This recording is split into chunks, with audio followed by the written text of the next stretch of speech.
Well, Mr. Prime Minister, let me first thank you for the invitation and say on behalf of my delegation that what a pleasure it is for us to visit Sri Lanka. I know it's a time of Corona when there's hardly any travel. All meetings are virtual. But we decided that we would come and actually have a face-to-face meeting. Thank you. And that's because we value our ties with Sri Lanka. As I told you, Mr. Prime Minister, my interaction with Sri Lanka has mainly been cricket.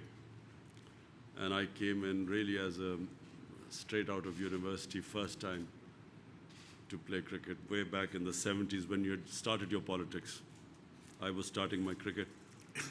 So I came here and then the last time I played here was '86. And so I was already more than anyone else here. I already knew Sri Lanka very well, and I had, knew Sri Lanka through their cricket, because Sri Lanka started very much as a non-test playing country, and then gradually I saw it emerge as a cricketing power, which was very good for us because, it was a team from the subcontinent, and, its evolution was good for all of us.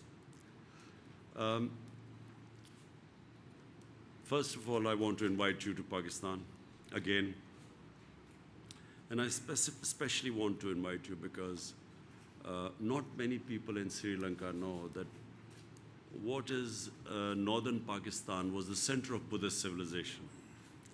And since my government has come to power, we've unearthed something which is a very rare thing, a 40-feet sleeping Buddha in just near Islamabad.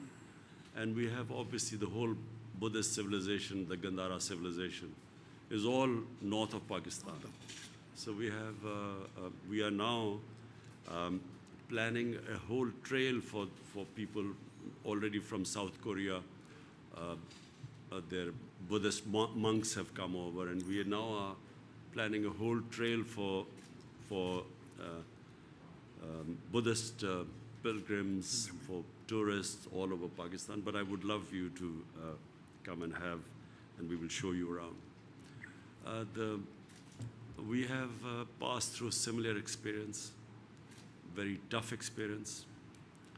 Your experience was much longer than ours, almost 30 years with fighting terrorism.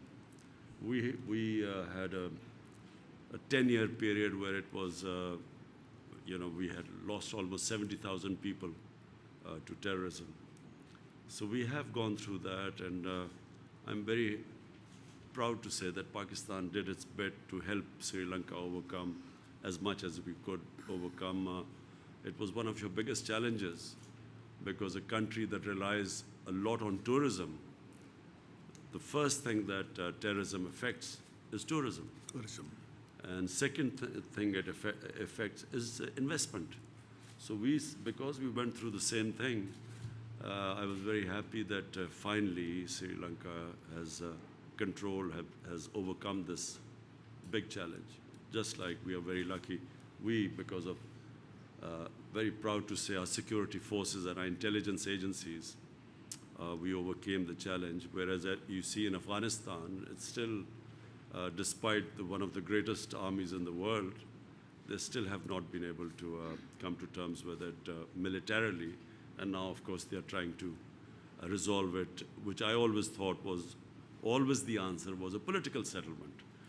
But we finally did overcome it. We have come, I brought my team along. I have my Commerce Minister, obviously my Foreign Minister, Shah Mahmood Qureshi. We have a head of our Board of Investment, Atif Bukhari. And then we have a Tourism Minister, Zulfi Bukhari, because tourism is something actually we want to learn from you, because Sri Lanka is much more advanced in tourism. In Pakistan, we never paid attention to it. So now we are developing it, and we especially thought that we want to learn, because I actually visited one of your resorts. It was somewhere south, and it was on a lake, and I still remember that it was a very well done resort, which we haven't. There's no concept of resorts in Pakistan. So anyway, I brought my tourism minister along. We hope to have interactions. We hope to strengthen our relationship with you. And again, we hope to see you in Pakistan so that we can further strengthen our relationship.